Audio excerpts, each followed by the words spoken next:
Baik saudaraku, kita akan lihat firman Allah pada kesempatan di minggu pertama di bulan 3 bulan Maret. Hari ini kita ada perjamuan asa yang kudus. Setiap bulan baru tiba, di minggu-minggu pertama kita bersyukur disertai dengan perjamuan Tuhan sebagai tanda kita adalah orang-orang yang berkemenangan. Kita akan lihat firman Tuhan, kita akan buka Alkitab kita, saudaraku.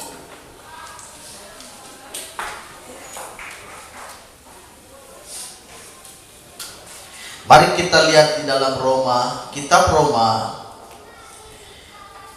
pasalnya yang ke-5, ayatnya yang ke-8. Kita baca ayat ini secara bersama-sama. Hari ini ku berikan tema pada khotbahku, kasihnya menyelamatkan. Sekali lagi, kasihnya menyelamatkan. Jadi kasih Yesus menyelamatkan kita semua, menyelamatkan isi dunia, menyelamatkan umat Tuhan semua yang percaya kepada Dia. Roma pasalnya yang ke-5 ayat 8 kita baca dalam hitungannya yang ketiga dengan suara yang luar biasa.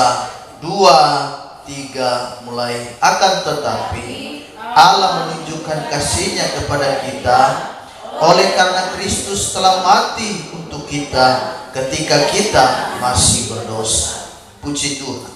Tuhan Yesus memberkati. Akan tetapi Allah menunjukkan kasih-Nya kepada kita oleh karena Kristus telah mati untuk kita ketika kita masih berdosa. Saudaraku, kematian Yesus Kristus di atas kayu salib bukan hanya sebuah histori, sebuah sejarah. Enggak, saudaraku.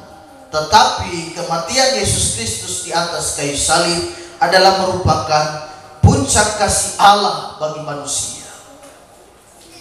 Salib membuktikan bahwa kasih Allah bukan teori, tetapi kasih Allah adalah benar-benar diwujudkan dalam sebuah tindakan nyata, yaitu melalui kematian sang anaknya yang tunggal, yaitu Yesus Kristus, yang hari ini kita akan merayakan perjamuan Tuhan. Jadi kasih yang menyelamatkan.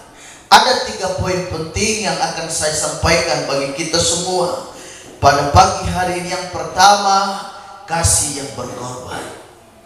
Yohanes pasal 3 ayatnya yang ke-16. Saya akan bacakan ayat ini.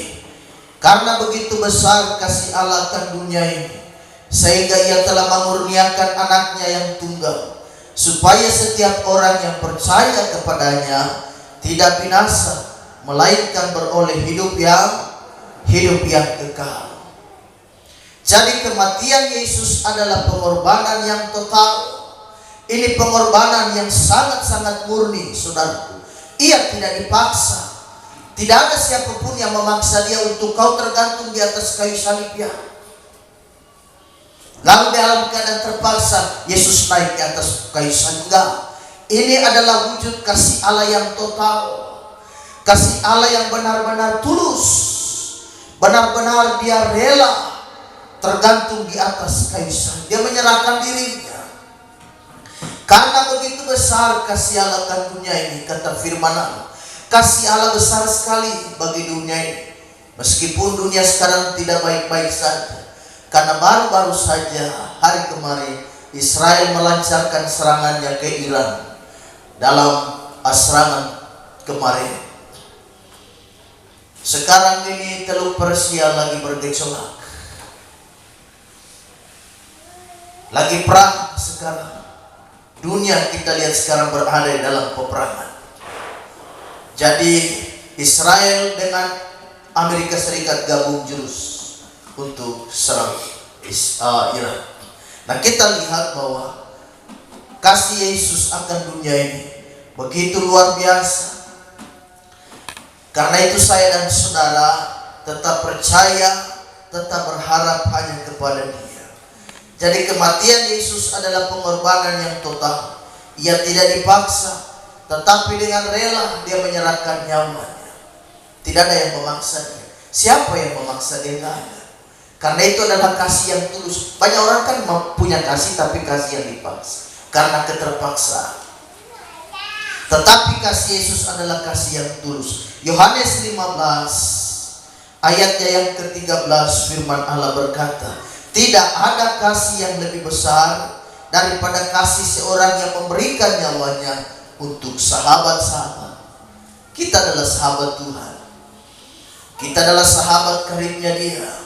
Saya dan saudara tinggal di dalam Dia dan Dia tinggal di dalam kita. Maka kita disebut adalah sahabat-sahabat Allah. Kita punya satu sobat yang setia. Sahabat dunia bisa pergi meninggalkan kita, tetapi sobat yang ada di sorga, Yesus Kristus, Dia sahabat sejati. Dia tidak meninggalkan saya dan saudara. Jikalau saya dan saudara membutuhkan Dia, Dia selalu ada. Dia selalu hadir. Tinggal dari kita saja yang mungkin tidak cari Dia. Tinggal dari kita saja yang mungkin jarang bergaul dengan Dia. Membangun komunikasi, membangun keakraban, membangun keintiman dengan Allah, dengan sobat yang setia mungkin kita jarang. Jadi karena itu Dia sahabat yang tidak pernah meninggalkan kita. Dia sahabat dengan rela menyerahkan nyawanya. Bukan hanya harta, bukan hanya materi yang Dia berikan, tetapi Dia juga menyerahkan nyawanya. Oh, sahabat yang begini kita harus pertahankan. Sahabat yang begini yang saya dan saudara mesti adakan waktu. Kita harus datang sembahyang, kita mesti datang ibadah mencari Dia. Meskipun tadi sempat hujan, sehingga hujan ini semacam menghalangi langkahmu untuk datang ke gereja. Cuaca mendung semacam dia menghalangimu untuk jangan kau cari Tuhan. Sehingga ini hari Minggu, kau keluar, kau nengok bukan jendela, kau nengok ke atas, kau lihat cuaca ini lagi mendung. Aku lanjut tidur, aku tarik senyum. Aku melanjutkan mimpiku tadi karena kebetulan belum selesai. Di sementara pujian dan penyembahan, lagu-lagu rohani telah dikumandangkan, pertanda memanggilmu, hei, ayo kita ke rumah Tuhan. Ayo kita mencari Dia. Ayo kita mencari Yesus, sobat yang sejati, sobat yang setia. Jadi saling menunjukkan kasih sejati. Kasih sejati selalu dibuktikan dengan sebuah pengorbanan. Dan Kristus menunjukkan hal itu bagi kita. Dunia mengenal cinta yang bersyarat, tetapi salib, kasih Yesus adalah kasih yang tanpa syarat. Dunia mengenal dengan cinta yang bersyarat. Aku mencintaimu asal kau begini, begini, dan begitu. Aku mengasihimu asalkan kau begini, begini, begini, dan begitu. Tadi kita baca dalam Roma 5 ayat 8, bahkan kita dalam keadaan berdosa pun kasih Allah tetap bagi kita. Allah mengasihi orang berdosa. Allah benci, betul benci dosa, tetapi Dia mengasihi orang berdosa. Bahkan kita dalam keadaan masih berdosa, kasih karunia Allah itu turun bagi saya dan saudara, bagi kita umat manusia. Bukan saat dalam keadaan kita benar lalu kasih Allah turun. Oh enggak, bahkan saat kita berdosa sekalipun. Tadi dikatakan ketika kita masih berdosa, kasih Allah nyata bagi saya dan saudara. Siapa yang tidak berdosa? Tidak ada manusia yang sempurna. Jadi karena itu kasih Allah ditunjukkan lewat kematiannya di atas kayu salib. Jadi manusia mengenal dengan cinta bersyarat, tetapi kasih Allah tidak mengenal itu. Kasih Allah tidak bersyarat. Bahkan kita masih dalam keadaan berdosa pun, Dia datang menghampiri kita dengan satu tindakan nyata, yaitu Dia mati di kayu salib untuk menebus dosa kita umat manusia. Saudara tahu, pada tahun 1941 ada seorang imam Katolik bernama Maximilian. Maximilian Kolbe, dia ditempatkan di salah satu kamp konsentrasi milik Jerman. Dan saudara tahu ada seseorang yang akan dieksekusi. Orang ini telah dijatuhi hukuman mati oleh tentara Jerman, tentara Nazi. Apa yang dilakukan oleh Maximilian Kolbe, seorang imam Katolik ini, dia menggantikan posisi seorang yang akan dieksekusi dan akan dihukum mati. Dia mengambil posisi itu. Jadi seolah-olah dia inilah yang tersangka utama atau orang yang akan pelaku utama, pribadi yang akan dieksekusi itu. Dia mengambil posisi itu sehingga dia mati, saudaraku, karena dia mengambil peranan itu. Seharusnya ini diperankan oleh orang lain, dan orang ini telah dijatuhi hukuman mati dan dia akan dieksekusi.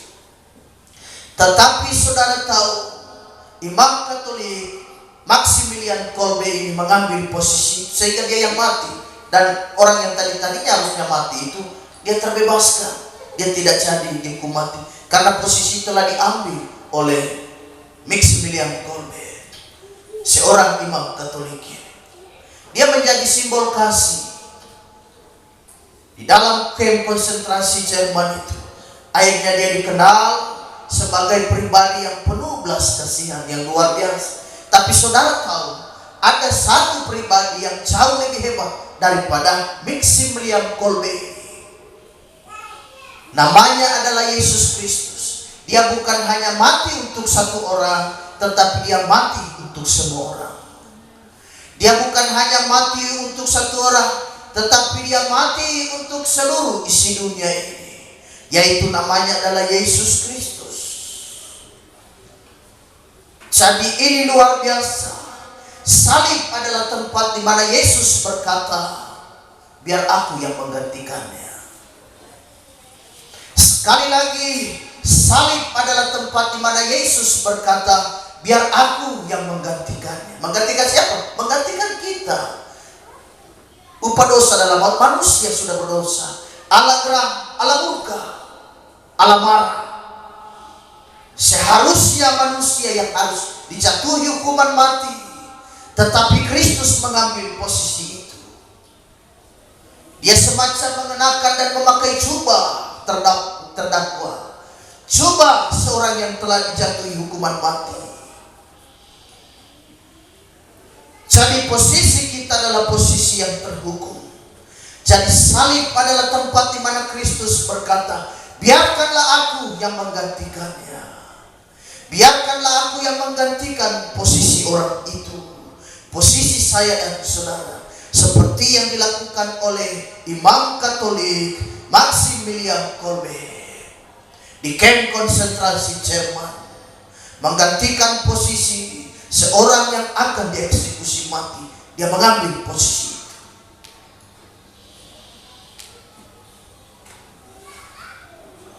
Kristus menunjukkan kasih. Jadi kasih yang berkorban itu kasih yang pertama. Kita harus berkorban untuk Tuhan. Saya berkali-kali mengatakan kepada saudara, saya dan saudara tidak bisa membalas kasih dan kebaikan Tuhan. Kita hidup ini hanya membayar hutang. Yang pertama hutang nyawa, hutang darah Kristus karena dia telah mati di atas kayu salib. Yang kedua adalah hutang keselamatan. Jadi hidup kita hanya bayar hutang. Kita melayani. Apa yang saudara bisa berikan kepada Tuhan ganti kasih karunia Tuhan? Gak bisa. Saudara punya harta berapa banyak sih sampai saudara mau kasih buat Tuhan? Yang Allah minta adalah kesetiaan kita dalam melayani Tuhan. Yang Tuhan minta adalah kita hanya mengucap syukur. Raja Daud memberikan solusinya. Bagaimana aku bisa membalas kebaikan Tuhan? Lalu Daud menjawabnya dengan bersyukur, bermazmur, dan mengangkat piala. Dengan apa aku harus membalas semua kebaikan-kebaikan Tuhan? Dia menjawab hanya dengan bersyukur. Hanya datang ke rumahmu dengan membawa ucapan syukur. Kita bersyukur buat kasih dan kebaikan Tuhan. Kita bersyukur atas apa yang Tuhan sudah kerjakan bagi saya dan saudara di atas kayu salib. Salib adalah tempat di mana Kristus berbisik di telingamu dan telingaku. Dia berkata, biarkan aku yang menggantikannya. Dia mengganti posisi kita yang harusnya kita terhukum. Yang pertama kasih yang berkorban, yang kedua kasih yang mengampuni. Lukas pasal 23 ayat 34. Lukas pasal 23 ayat 34, firman Allah berkata, Yesus berkata, "Ya Bapa, ampunilah mereka, sebab mereka tidak tahu apa yang mereka perbuat." Dan mereka membuang undi untuk membagi pakaiannya. Di tengah penderitaan yang sangat luar biasa, saudara, Yesus tidak membalas dengan mengutuk orang-orang yang telah menyalibkan Dia. Di tengah-tengah penderitaan yang hebat, Yesus tidak menghardik orang-orang yang telah menghukum Dia, enggak. Tetapi dengan kasih, dengan kelembutan, dengan satu ungkapan yang sangat luar biasa, yaitu Yesus berkata, "Ya Bapa, ampunilah mereka, sebab mereka tidak tahu apa yang mereka perbuat." Ini adalah kasih yang melampaui logika manusia. Kita pikir-pikir, wah ini gak mungkin. Mana mungkin seorang yang sementara menderita, lalu dia bisa mengucapkan kata-kata, harusnya mungkin hardikan, kutukan dari atas kayu salib yang keluar. Tapi kita lihat justru sebaliknya, berbeda. Kristus tidak menghardik. Kristus tidak memanggil pasukan malaikat, laskar pasukan malaikat dari surga turun untuk membantu Dia dan membunuh sebuah tentara Romawi, enggak. Tetapi meskipun itu Dia bisa lakukan, tetapi kasih ini yang Dia tunjukkan. Seberapa dalam, seberapa sakit rasa sakit hati yang orang berikan bagimu dan bagiku. Apa jawaban kita? Apa kalimat yang keluar dari mulutmu? Ketika saya dan saudara disakiti, apa yang keluar dari mulut saya dan saudara? Apakah hardikan? Apakah kita mengutuk orang itu? Apa justru sebaliknya? Saya memberkati kau kakak, semoga kau sehat-sehat selalu. Wah, puji Tuhan. Kalau kalimat seperti itu, berarti kita anak Tuhan. Kita disakiti, kita balas deh, kakak Tuhan memberkati kau ya. Wah, puji Tuhan. Wah, tidak mudah mengungkapkan kata-kata tidak mudah. Tapi itulah Tuhan. Kita lihat Tuhan di atas kayu salib dalam sebuah satu penderitaan yang sangat luar biasa, tinggal menunggu mati saja. Tapi kita lihat justru yang keluar bukan kutukan, tetapi ya Bapa, ampunilah mereka, sebab mereka tidak tahu apa yang mereka perbuat. Dosa manusia memakukan Yesus di atas kayu salib, tetapi kita lihat salib justru membuka peluang, kesempatan pengampunan bagi saya dan saudara. Salib menunjukkan bahwa Yesus benar-benar kasih-Nya tak terhingga bagi kita umat manusia. Dosa manusia membuat Yesus terpaku di atas kayu salib, saudara. Tetapi kasih Allah membuka pintu pengampunan begitu lebar untuk kita, sehingga saya dan saudara bisa menghampiri Dia, bisa menghampiri Yesus di dalam setiap ibadah, dalam setiap doa, dalam setiap persekutuan kita dengan Tuhan. Ya Bapa, ampunilah mereka, sebab mereka tidak tahu apa yang mereka perbuat.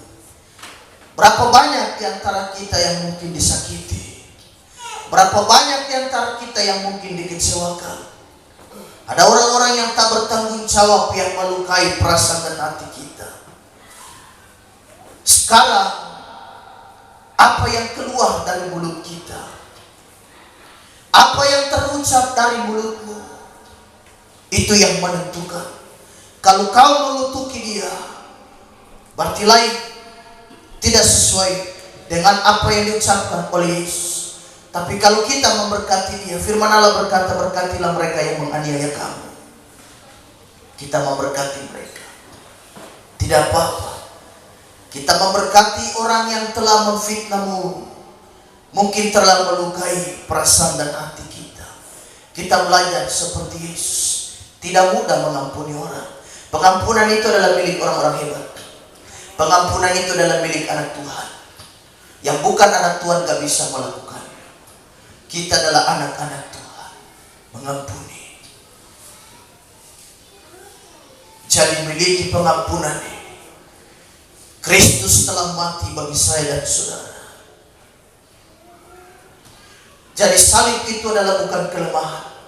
Salib itu adalah kemenangan bagi kita. Salib bukan pertanda kelemahan, tetapi salib, kuasa salib adalah dia bekerja di dalam hati kita. Salib adalah bicara tentang kasih itu. Jadi setiap kali kita memandang salib, maka kita ingat betapa besar kasih Allah akan dunia ini. Betapa besar kasih Allah bagiku dan bagimu. Kita orang berdosa, saudara. Wah, kita bersyukur kasih karunia Tuhan bagi kita. Sadarkah saudara bisa datang kebaktian minggu ini dalam kondisi sehat walafiat, dalam kondisi kita aman-aman saja, kesehatan kita dan satu keluarga kita dipelihara Tuhan. Kita bisa menyembah Dia, kita bisa memuji Dia, kita bisa mengadakan waktu untuk Tuhan dalam ibadah semacam ini. Kita bersyukur Tuhan yang baik begini. Kita harus adakan waktu. Kita harus selalu punya waktu untuk Tuhan, karena Dia yang pelihara hidup saya dan saudara. Dialah yang memberikan kita kemenangan. Tetap melayani Tuhan. Saya percaya juga saudara juga punya masalah, punya tantangan, tapi tetap apa yang mau. Kadang Bapak Gembala dan Ibu Gembala kadang heran juga, kok bisa ya? Artinya di situasi-situasi yang sulit sekalipun, kita masih bisa sukacita, bisa tertawa. Kadang di rumah Bapak dan Ibu Gembala, di ruang tamu lagi duduk cerita-cerita, bisa tertawa lepas, saudara. Bapak dan Ibu Gembala. Padahal itu lagi ada pergumulan, tapi bisa cerita berdua di ruang tamu, bisa cerita tertawa lepas. Sampai kadang bisa rem-rem kita punya ketawa pegeman, pelan-pelan di tetangga dengar. Karena kita tertawa, namanya orang tertawa lepas kan. Saudara, kalau ada sukacita dalam Tuhan, tertawa harus lepas. Haleluya. Saudara datang ke gereja hari ini ada sukacita, amin. Coba senyum dulu. Jangan dari ibadah mulai sampai dengar firman, lebih baik kau pulang saja, kau tidur. Jadi harus tetap sukacita ya. Haleluya. Jadi tetap melayani Tuhan, tetap pokoknya tertawa. Tertawa bukan kata begitu. Oh enggak, tertawa lepas. Tidak usah khawatir soal gigi palsu nanti dia lompat keluar, enggak apa-apa. Pertanda kau sukacita di dalam Tuhan. Jadi karena itu yang pertama, kasih yang berkorban. Yang kedua, kasih yang mengampuni. Kisah Para Rasul pasal 7 ayat 60. Ini ada satu orang lagi, kita lihat kasihnya begitu luar biasa. Padahal dia dalam posisi dirajam batu, dalam posisi dibunuh. Kisah Rasul pasal 7 ayatnya yang ke-60, firman Allah berkata, sambil berlutut ia berseru dengan suara nyaring, Tuhan janganlah tanggungkan dosa ini kepada mereka. Dan dengan perkataan itu meninggallah ia. Siapa orang ini? Stefanus. Sementara berlutut dirajam batu, dilempar batu sampai mati, berdarah-darah, kepalanya hancur. Dia diseret keluar kota, lalu dia dibunuh di sana. Tapi kita lihat hebatnya dia ini. Saudara tahu Stefanus adalah salah satu dari 7 diaken yang dipilih oleh rasul-rasul untuk melayani jemaat yang ada di Yerusalem. Stefanus dikenal karena orang punya iman dan orang yang paling luar biasa. Dia penuh Roh Kudus, dia juga punya kasih.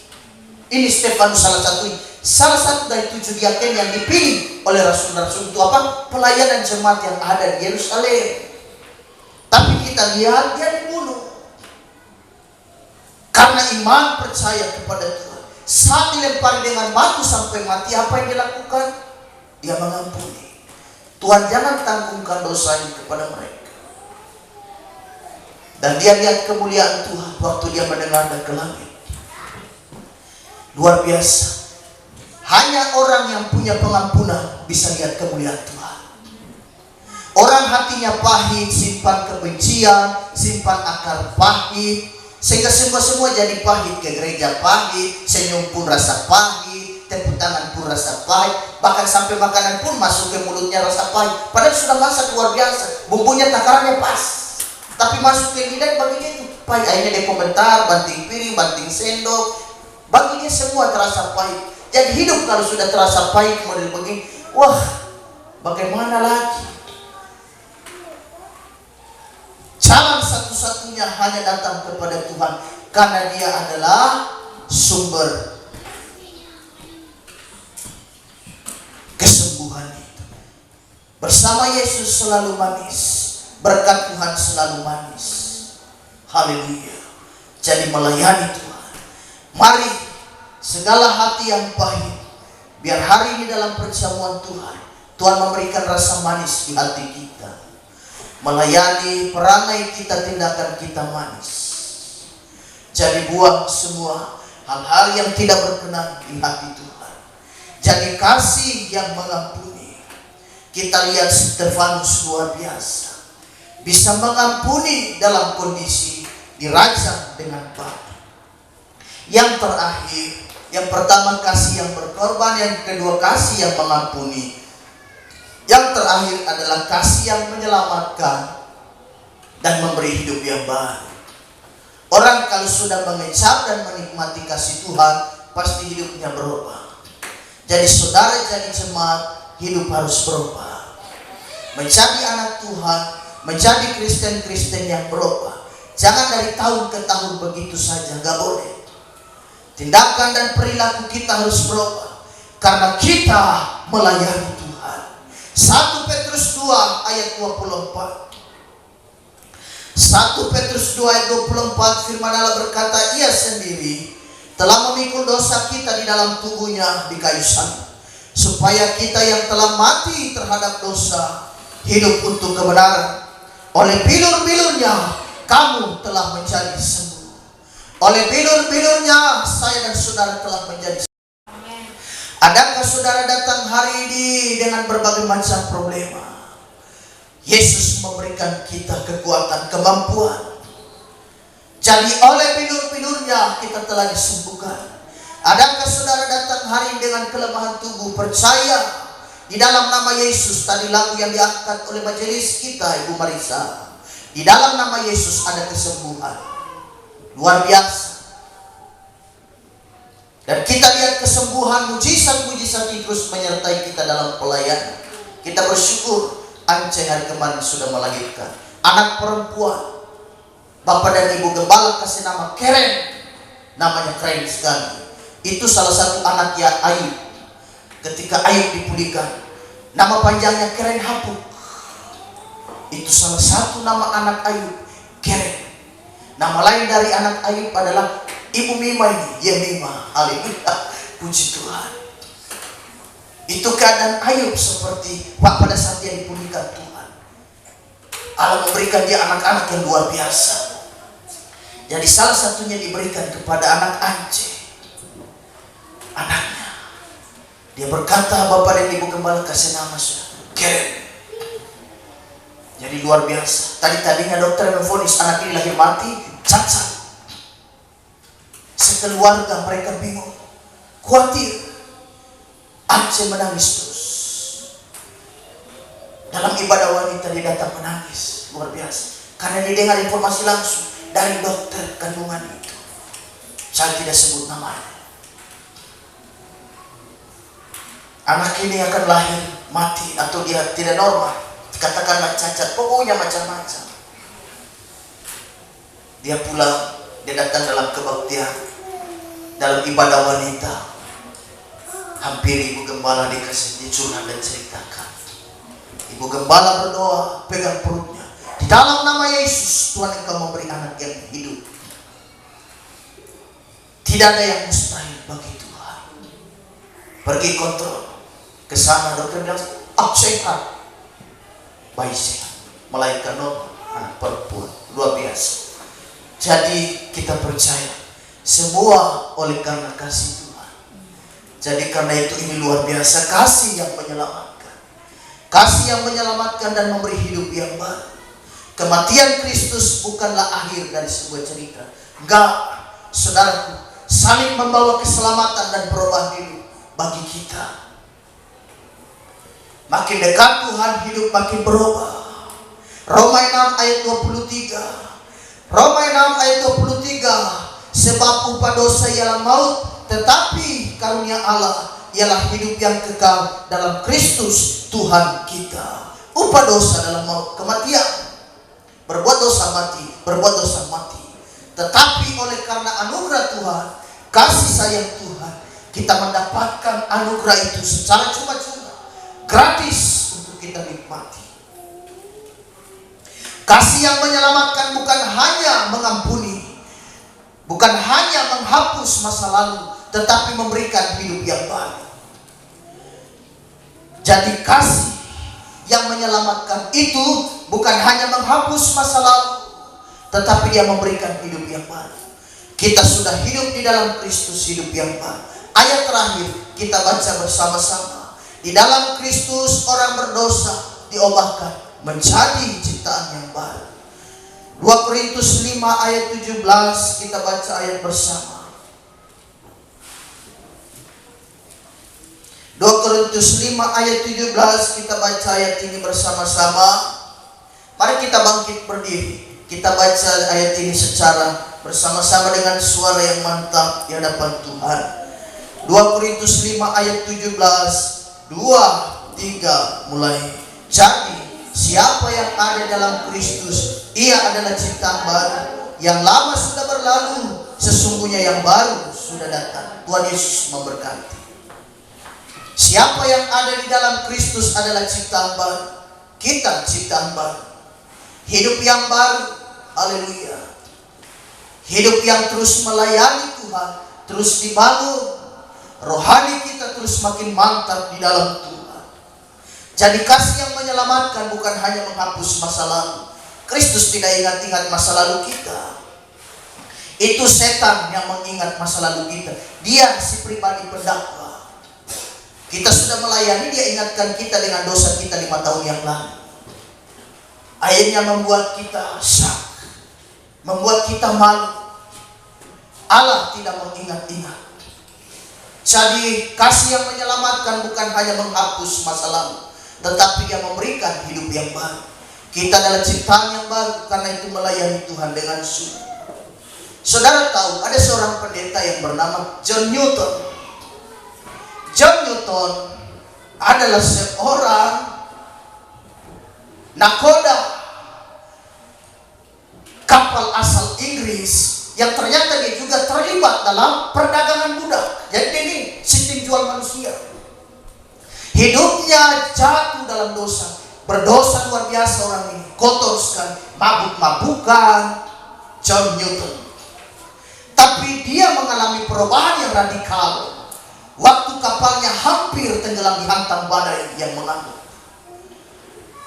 Dia minta kasih karunia Tuhan menyelamatkan dia. John Newton percaya diselamat dari badai yang mengamuk itu. Akhirnya dia serahkan diri dan dia menjadi seorang pendeta. Dan dia salah satu terkenal penulis salah satu syair lagu himne dengan lagu Amazing Grace. Lagu Amazing Grace, karya John Newton. Siapa dia? Mantan pemabuk, mantan penjual manusia, perdagangan budak. Dan dia menjadi salah satu pelopor yang memperjuangkan, dia memprotes penghapusan tentang perdagangan budak. Perubahan yang sangat luar biasa. Dia menjadi pelopor, dia menjadi salah satu pribadi menantang keras tentang perdagangan, penghapusan, kalau boleh dihapus sistem perdagangan manusia, mohon maaf, yang ada di Inggris.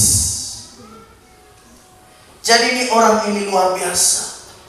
John Newton, dia percaya Tuhan, dari hidup yang bergelimangan dengan harta, dengan dosa, Allah menegur dia lewat badai ombak yang menghantam kapalnya, hampir tenggelam. Dia minta belas kasihan Tuhan. Tuhan menyelamatkan dia. Dia selamat. Setelah selamat dari amukan badai itu, dia serahkan diri.